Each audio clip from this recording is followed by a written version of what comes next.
The 1967 Ford Mustang had sat in the dark for 40 years, untouched, unstarted, coated in a silence so complete it felt permanent. Alexandra Whitmore had hired 5 of the best classic restoration specialists in the country, and every one of them had given up. It was her father's car, a man she had not spoken to for 2 years before he died, a wound she never got to close. But there was one man on a forgotten street in Millbrook who knew that engine like a language only he could read. The day he started it, everything changed. What was hidden inside that car? Stay with this story. What comes next will change everything you thought you knew.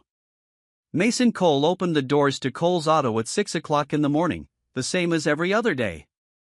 The shop sat on Glenwood Street, a narrow strip of asphalt in the middle of Millbrook, Virginia, where 2-story buildings leaned against each other, and the early light came in sideways through the front windows.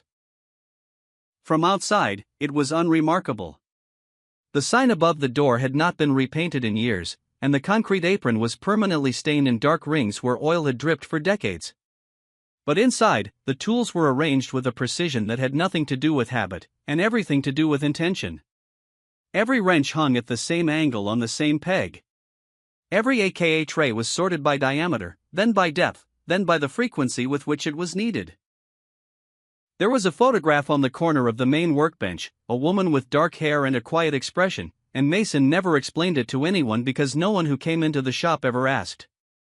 That morning, a 1972 Chevrolet occupied the main bay. Mason had been working on it for 3 days, long enough to understand why 3 other shops had turned the job away.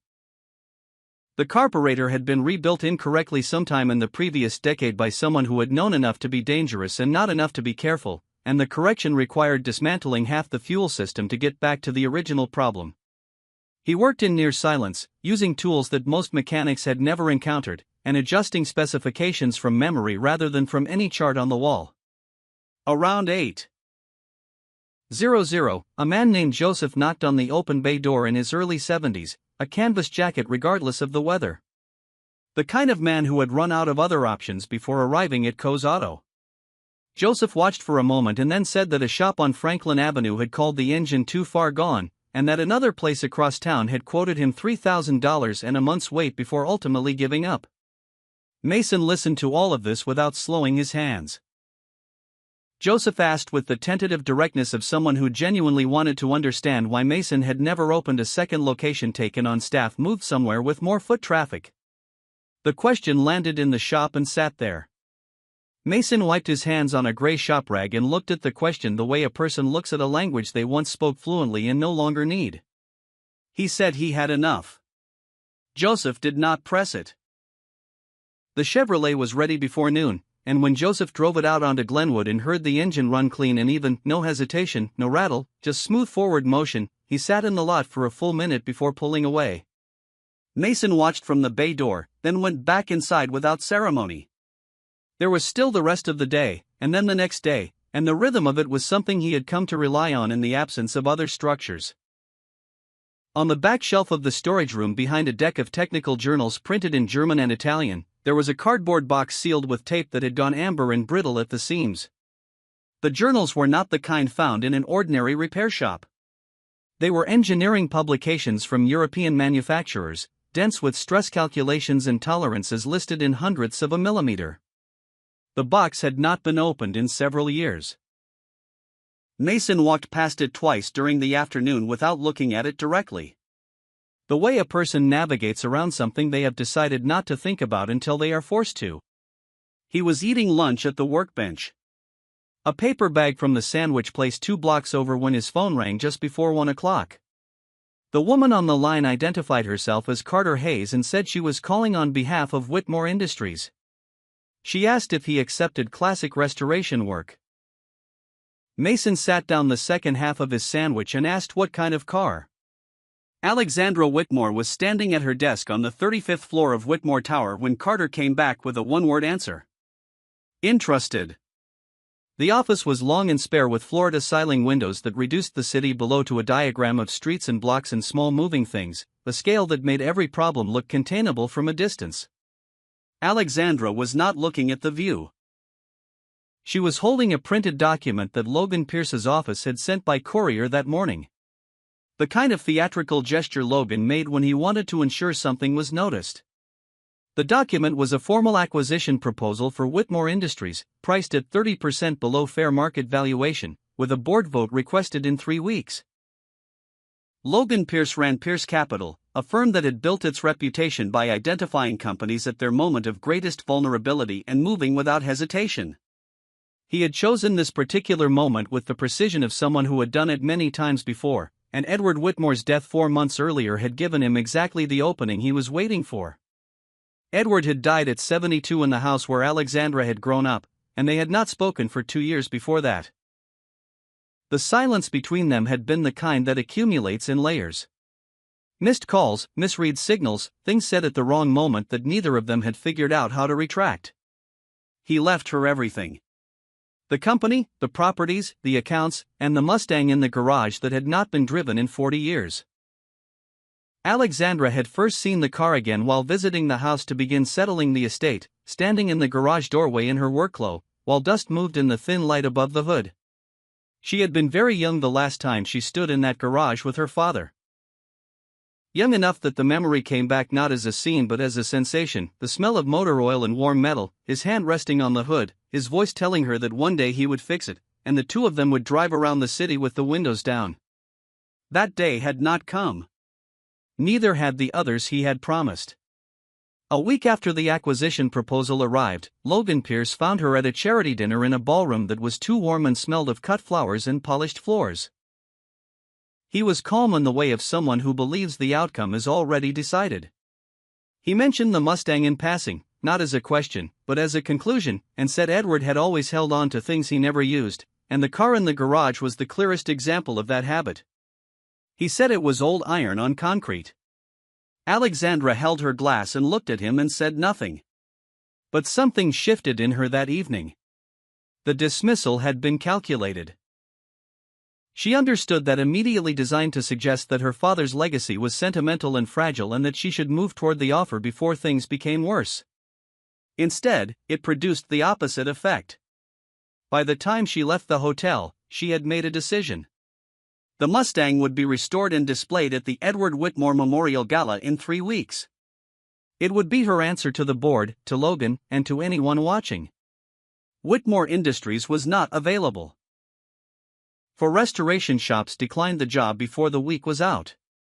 The first said the fuel system required factory components that no longer existed commercially. The second looked under the hood for 20 minutes and returned the keys without explanation. The third offered to handle the exterior only and said starting the engine was not something they were prepared to attempt. The fourth sent a written assessment with the word unfeasible in the second sentence. Carter compiled the rejections and placed them on Alexandra's desk. She read the document once and told Carter to find someone else. He asked whether she meant someone outside the state. She said she meant whoever was actually capable, wherever that person happened to be. Evelyn Nash lived in a yellow house on the east side of Millbrook with a desk in the front room covered in files from projects she was no longer officially involved with. She was 68 years old, had spent most of her career in financial operations, and had worked for more than a decade at Harrington Automotive during the years when that company was producing some of the finest restoration engineering in the eastern United States. Carter found her through a Classic Car Owners Association, a chain of referrals that started with a retired engineer in Charlottesville and passed through several people who all said some version of the same thing. When Carter arrived at the Yellow House on a Tuesday afternoon and described the Mustang and its condition, Evelyn listened without interrupting. She asked the production year, the model code, and whether the engine block had any markings near the timing cover. Carter had photographed everything. She nodded and said there was exactly one person for this job. His name was Mason Cole, and he had a shop on Glenwood Street. Carter asked why a man in a one-bay shop could do what 5 specialists could not. Evelyn looked at him evenly and said, "Go ask him." Alexandra did not send Carter a second time. She went herself without calling ahead on a Thursday morning when the air still held the last of autumn. She drove alone, which was unusual enough that her assistant noticed and said nothing. Cole's auto looked exactly as she had expected. A serviceable building with a faded sign, 2 bay doors, a concrete apron stained in concentric dark rings. The front door was open.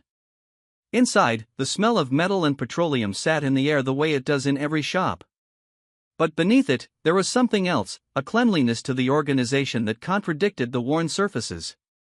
Every tool occupied a specific location. The floor was swept.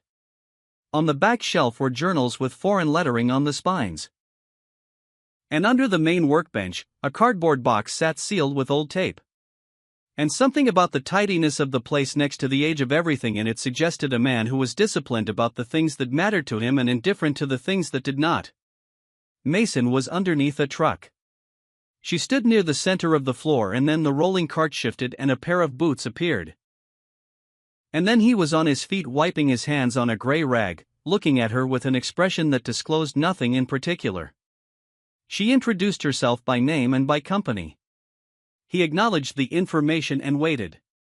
She described the Mustang, its year, its condition as she understood it, the 4 shops that had declined, the 3-week deadline. When she finished, he asked 3 questions: the serial number near the timing cover, the carburetor type, and the last recorded mileage. She could not answer any of them. And the inability irritated her more than she expected. Not because he had asked the questions, but because she had walked into a conversation without preparation, which was something she did not normally allow. When he turned to get a notepad from the back counter, she looked around the shop with the same evaluating gaze she used in due diligence meetings. The old calendar on the wall, the scratched workbench, the photograph at the corner that no one had pointed out to her. When he returned, she told him she would pay double the standard rate if he accepted the work. Then she glanced around the shop a second time and said she needed results, not reassurances, from a place like this one. Mason stopped writing. He looked at her directly. Not for long, not with visible reaction, and then said in a tone that was completely level, "Did she want him to look at the car or not?" Alexandra was not accustomed to having a deliberate insult passed over that cleanly, as though it were simply not worth addressing. She said yes. The car would arrive in 2 days. Deadline was 3 weeks before the night of the gala. When she left, Mason stood in the bay doorway and watched the car pull onto Glenwood. Somewhere in the back of his mind, a thread moved. He had encountered the name Whitmore before, not recently, but before, he could not yet place where. The flatbed truck arrived Saturday at 7 in the morning before Mason had finished his first coffee. When the tarp was removed, he set his cup down and did not pick it up again. The car was the color of deep water, a navy blue so dark it was almost black in the shadow of the shop, with a white rally stripe that had faded to cream along the driver's side. The chrome trim had oxidized at the edges. The windshield held a fine crack running from the lower right corner, but the lines of the body were intact. The hood, the quarter panels, the rear deck, all of it was there beneath the years, undamaged in the ways that mattered. Mason walked around the car once slowly without touching it. He stopped at the driver's side, crouched, and read the serial number stamped into the metal below the doorframe.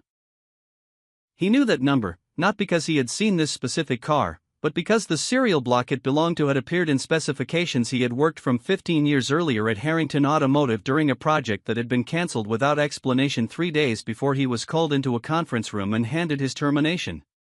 The project had involved 3 vehicles from this exact production run. He had spent 4 months developing the restoration protocol for the engine series. Work that existed in no public manual, derived from testing and documented entirely by his own hand. He stood up, looked at the car for a moment, then went inside and pulled the cardboard box from under the workbench. The tape split at the seam. Inside were folded drawings, internal documents, handwritten logs, the things he had taken on his last day because they were his original work, and he had not known what else to do with them. He found the folder for the Mustang engine series and opened it on the workbench. He already knew he could fix this car. What he did not yet know was what that was going to mean. Carter arrived at 10 in a manner that managed to be simultaneously professional and pressured. He asked for an assessment. Mason said he needed a week before he could offer one. Carter said a week was considerable. Mason said it was less time than it would take to do the job wrong. Carter looked at the open folder on the workbench. Diagrams in columns of figures dense enough to be meaningless to most people, yet specific enough to suggest that they meant something to the man standing beside them, and left the answer where it was. He said he would convey the timeline. He left without pressing further. Mason worked until 8 that evening, cataloging the work ahead: fuel delivery, electrical harness, ignition assembly, and then the engine itself, which was where everything else depended. That night, after shop was locked and Glenwood Street had gone quiet, he sat at the workbench with the folder from the box and read from the first page to the last. The way a person returns to something they once wrote and finds it still holds. The first week was fuel and electrical, clearing the path before asking anything of the engine itself. Mason sourced components from 3 specialized suppliers, none of them accessible through ordinary channels. 2 parts he fabricated at the bench lathe in the back room, matching dimensions from his own notes to tolerances that standard replacement parts did not meet. He worked 6 days, arriving before dawn and leaving after dark. There was no radio when he was in deep concentration. The only sounds were the tools, the occasional car on Glenwood, and at intervals the low creak of the building cooling in the evening. By the end of the first week, the fuel system was clean and pressurized, and the electrical harness had been rewired at every point where 40 years had eaten through the insulation. It was while dismantling the dashboard panel to access the gauge cluster wiring that he found the envelope.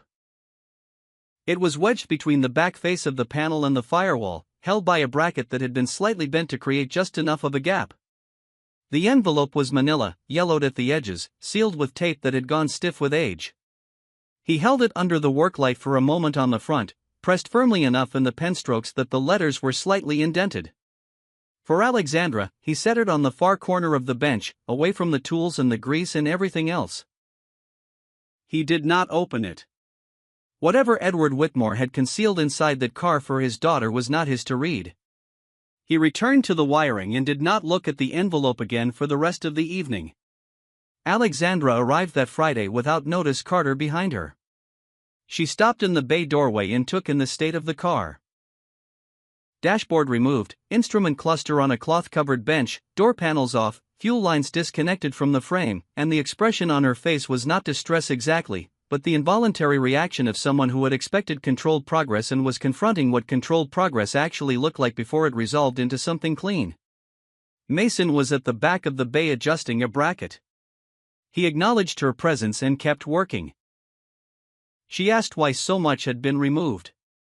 He said he needed to understand what was connected to what before touching the center of it. She said she had not asked for a complete disassembly. He set down the bracket, turned and said, did she want it to start once and fail at the roadside, or did she want it to run the way it was designed to run? She did not answer because there was only one reasonable response and she was not going to give him the satisfaction of saying it aloud.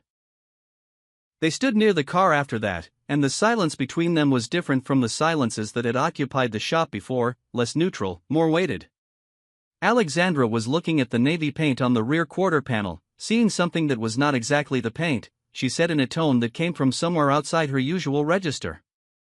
There was something strange about watching beautiful things sit unused for years. Mason set down his tools. He said it was not always strange. He said sometimes people were waiting for the right moment and the moment simply never arrived. He said it without looking at her. The way a person says something true that they have held for a long time without deciding to share it. Alexandra did not reply. She left a few minutes afterward and Mason went back to work and the envelope sat on the corner of the bench where he had placed it. In the second week, Logan Pierce arranged what he framed as an informal lunch with Carter. Just staying connected. He said the way he framed everything that was actually calculated. He mentioned as though he had only just heard it that Alexandra was using a small independent shop to restore her father's car. He suggested the board would find it revealing, an indicator of judgment under pressure. Carter listened with the polished neutrality of someone who had managed information flows in corporate environments for 15 years and had learned which conversations to report immediately. He told Alexandra that afternoon she was at the window when Carter told her the same position she held when working through something that required distance. She was quiet long enough that Carter prepared to repeat himself. Then she said if the car was not ready, she would take full responsibility for that. She said not to discuss Logan Pierce with her unless he did something requiring a legal response. Alexandra came to the shop alone on a Tuesday night during the second week. The lights inside were still on at 8. She had driven past once before turning in, not from indecision, but from some uncertainty about what she was doing there that she had not yet resolved. Inside, a small radio on the shelf near the door was playing jazz. A station that drifted in and out of clarity with the signal. Mason was at the workbench soldering a connection in the rewired harness. The work light throwing a sharp circle over his hands. He did not hear her enter. She stood near the bay door and then she saw the envelope on the corner of the bench. She recognized the handwriting before she could stop herself from recognizing it. Her father's script, the same forward-leaning letters from every note he had ever left her, and the sight of her own name in his hand on a yellowed envelope that had been sealed inside a car she had not looked at in years, moved through her like a current she had not been prepared to feel. Mason noticed her when she was a few feet from the bench. He set down the soldering iron and said he had found it behind the dashboard panel while accessing the wiring. He said he had not opened it. She reached out and took the envelope, and for a moment the fact that her hands were not entirely steady was visible to both of them and acknowledged by neither. She put it inside her coat. She said thank you quietly enough that it carried its full weight. They stood in the shop for a moment without speaking. The jazz low on the shelf, the work light still burning, the engine of the Mustang sitting silent in the bay, and the weight of the space between them shifted in a way that was small but was real. She left without saying anything further. Mason watched the door close, looked at the corner of the bench where the envelope had been, and returned to work. On the 18th day, Mason called Carter at 7:00 in the morning, and said, "Come to the shop and bring Alexandra." He offered nothing else. Carter asked if the news was good. Mason said, "Come and see."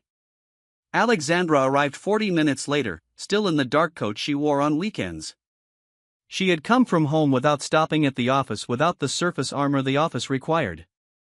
The Mustang sat at the center of the bay. The body panels were back in place. The dashboard had been reassembled.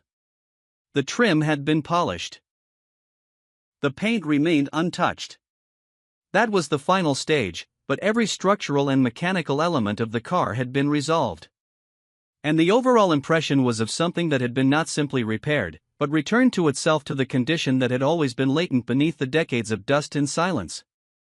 Mason picked up the key from the bench without commentary, got into the driver's seat, and looked through the windshield at Alexandra standing at the bay entrance. He put the key in and turned it. The V8 engine started on the first attempt. It did not sputter or hesitate or turn over reluctantly the way an old machine does when it is being forced into motion against its nature. It ran.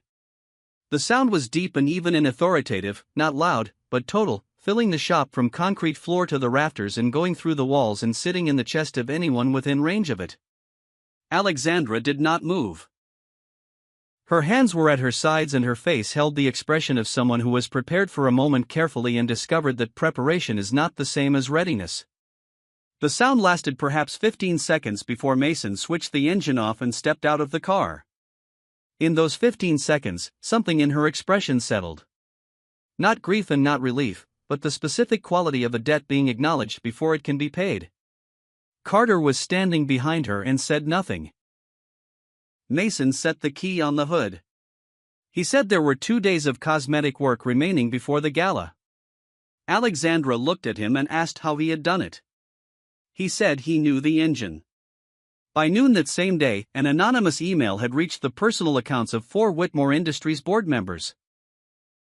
The attached documents summarized Mason Cole's departure from Harrington Automotive 15 years prior, framing an unsubstantiated allegation of improper disclosure as though it were a settled professional matter. No finding had ever been made in any formal proceeding. No court had been involved. But the summary was written to suggest wrongdoing as established fact, and it arrived alongside a note implying that Alexandra Whitmore's choice of this individual reflected poorly on her judgment at a critical moment for the company. The note bore a reference to Logan Pierce's office. Carter had the email in front of him within the hour and brought it to Alexandra without framing it. She drove to the shop the following morning and placed the document on the workbench in front of Mason. He read it. He set it down. He said, "Did she want their version or his?" She said, "His." He sat on the stool and told her in the same measured tone he used for everything else. 15 years earlier, he had been the lead engineer in a restoration and engine development division at Harrington Automotive, the one responsible for a class of projects that did not appear in any public catalog, requiring custom engineering derived from original research. In the autumn of that year, a representative of an outside firm accused him of sharing proprietary specifications with a competing buyer. There was no evidence. He was told that regardless of guilt or innocence, the company needed to protect itself and that his departure was the cleanest solution.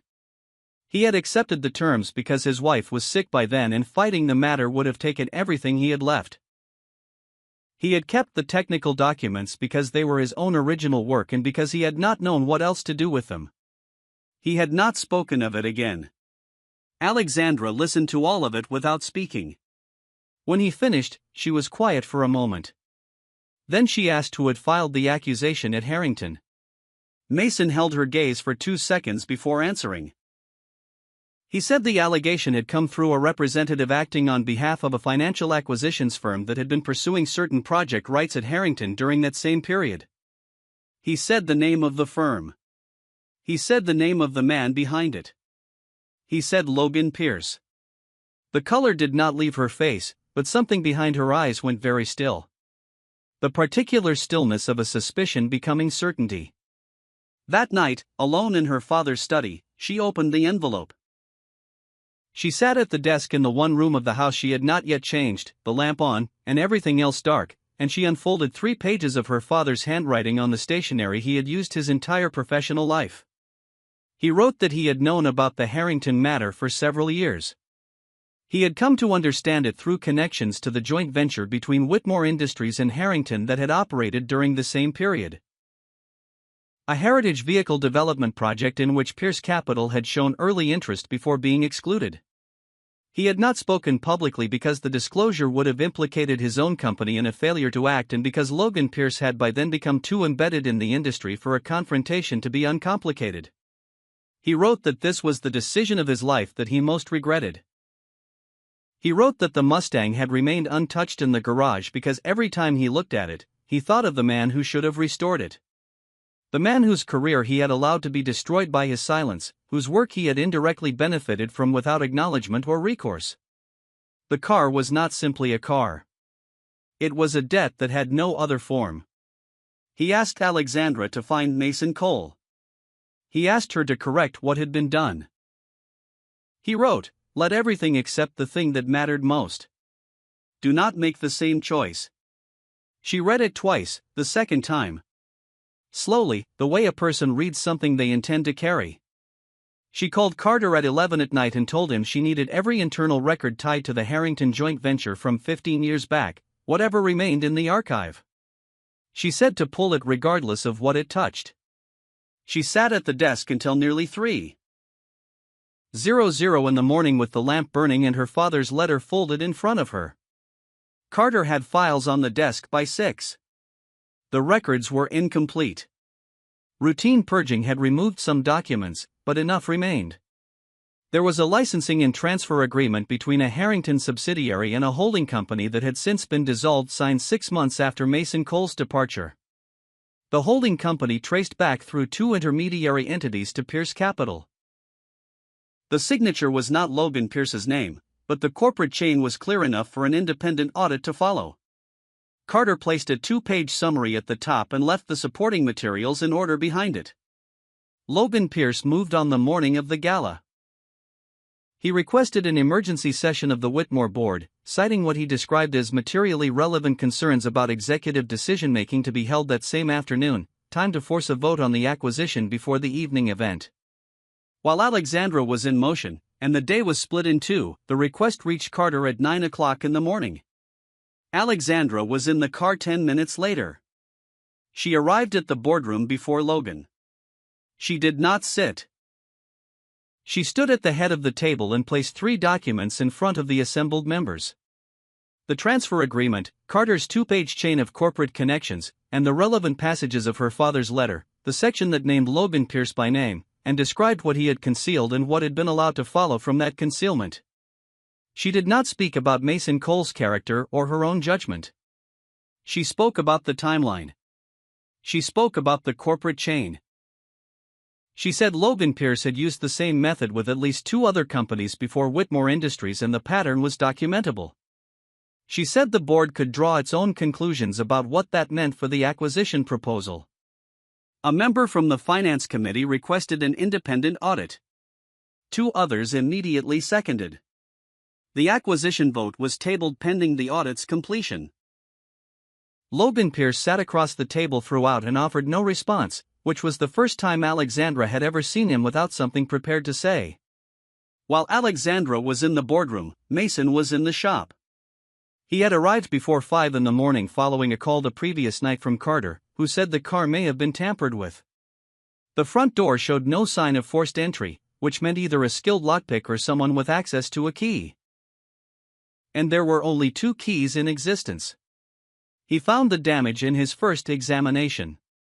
4 components removed from the ignition and fuel delivery system precisely enough that nothing appeared disturbed from a normal distance. They were small parts, but they sat at the convergence of every system that allowed the engine to function. He assessed the scope of the problem in under 5 minutes. He called Carter. He said the car had been interfered with. He said he needed 6 hours. He said to bring Alexandra to the gala that evening and not to worry about the car before then. He worked without stopping from 5 in the morning until early afternoon. He had compatible spare components from the sourcing work of the previous week, but compatibility was not equivalence. Each one had to be verified against spec before installation, calibrated against the engine's existing tolerances, tested in sequence. He did not eat. He did not sit down. He moved between the engine bay and the workbench in the focused, unhurried way of someone who has been asked many times in his life to remain calm and has found that this particular kind of problem is the only one that does not require any effort. The light in the shop moved from gray to pale yellow as the morning advanced. The sounds from Glenwood Street came and went. Mason worked through all of it as though the world outside the bay door had agreed temporarily not to be relevant. The Edward Whitmore Memorial Gala was held in the ballroom of a downtown hotel under high ceilings and warm light with 140 guests in evening dress. People who had known Edward Whitmore across decades of shared industry and had come partly to honor him and partly to assess what his absence had left behind. The program listed the Whitmore Industries Foundation's charitable commitments and a short film about the company's history. What the program did not list was the sound that reached the lobby at 7. Deep, even, resonant, moving through the entrance and into the building and arriving in the ballroom before the image did, so that people were already turning toward the doors when the car came into view. The 1967 Ford Mustang rolled into the lit forecourt of the hotel slowly and without drama. Navy blue against the dark of the evening, and everyone who saw it understood immediately that something had been accomplished that was not supposed to be possible. Mason stepped out in a plain dark suit that Carter had arranged. He was not a man who occupied a theatrical moment with any awareness of being watched. He got out of the car, closed the door, and walked to where Alexandra was standing at the edge of the entryway. He held out the key without a word. She took it. She walked to the car alone. She stood in front of it for a moment and placed one hand flat on the hood. The way a person touches something they have spent a long time trying to understand and have finally reached the surface of. Then she opened the driver's door and sat behind the wheel. The leather on the steering column had darkened and softened over decades. The original gauges were in the cluster before her. The smell inside the car was old fabric and metal and something underneath that, both of those things that she could not name but recognized. The way certain smells are not smells exactly, but thresholds into specific moments that no longer exist. She sat without starting the engine, her hands in her lap, and nobody in the forecourt spoke, and the quiet lasted for as long as it needed to last. She got out. Her eyes were not dry, though not by much, and she crossed to where Mason was standing a few feet away. She asked if he had known whose car it was when he agreed to take the job. He said not at first. She asked when he had understood. he said when he read the serial number on the door's sill. She asked what that had told him. He said it was an engine series he had worked on a long time ago before everything that followed, and the car had been on a list he had once cared about and had believed was closed. She held that for a moment. Then she said she was engaging a legal team to address the formal record at Harrington Automotive to open the matter and pursue whatever documentation was needed to correct what had been done to it. Mason said she did not need to do that. She said she knew. She said it was the right thing regardless. It was the first sentence she had spoken to him that came from no calculation at all, only from the plain fact of what was owed, and she recognized it as such in the moment it left her mouth. It was, she thought, what her father had meant. Logan Pierce had been standing at the edge of the forecourt. He watched the car and then he watched Alexandra and then he turned without speaking to anyone and left the gala before the formal program had begun. The car remained in the forecourt for the entire evening. Guests circled it at intervals the way people circle things that have been restored to the condition they were always meant to hold. With a regard that was partly about the object itself and partly about what the object had required of everyone involved. The independent audit ran for 6 weeks and produced conclusions that Logan Pierce's legal team declined to address publicly. Pierce Capital withdrew the acquisition proposal for Whitmore Industries before the audit was formally complete. Logan Pierce stepped away from daily operations of his firm in the weeks that followed, citing personal reasons in a brief company statement. The Whitmore Industries board met 2 months after the gala for a routine session and did not raise the acquisition at any point in the agenda. The letter from Harrington Automotive arrived on an ordinary weekday in a standard envelope with a return address Mason recognized before he had finished picking it up from the floor. It was not a long document. It stated that the internal review of his separation from the company 15 years prior had been reopened in connection with recently disclosed information and that the original allegation had been determined to have no factual basis. It expressed regret for the impact on his professional record.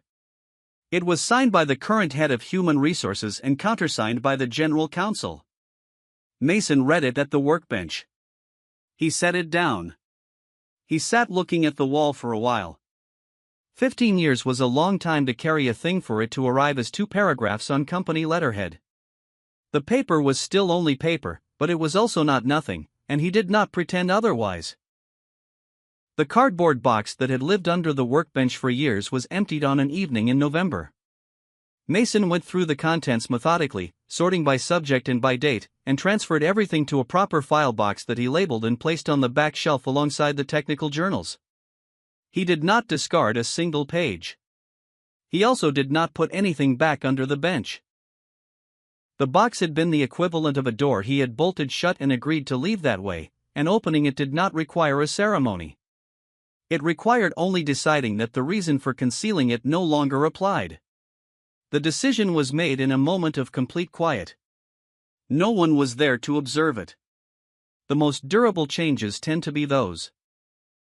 The Mustang was installed in the main lobby of Whitmore Tower in early December beneath the central atrium where it could be seen from 3 floors of interior balconies. A small placard stood beside it. It gave Edward Whitmore's name, his years, and a single line that Alexandra had written herself.